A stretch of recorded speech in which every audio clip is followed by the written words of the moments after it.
In this video, I'm going to show you how to watch live football on YouTube TV directly from the home screen of your device. This method makes it quick and easy to access games without any hassle. Let's get started. To watch live football on YouTube TV from the home screen, start by ensuring the YouTube TV app is installed on your device, whether it's a smart TV, streaming device, phone, or tablet.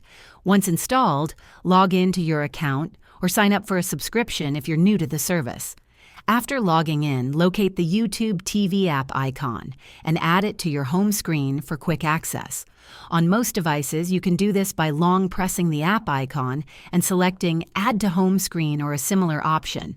From there, simply open the app from your home screen, browse the channel lineup, and select the game you want to watch on networks like ESPN, Fox, CBS, or NBC. You can also use the Live tab to see what's currently airing.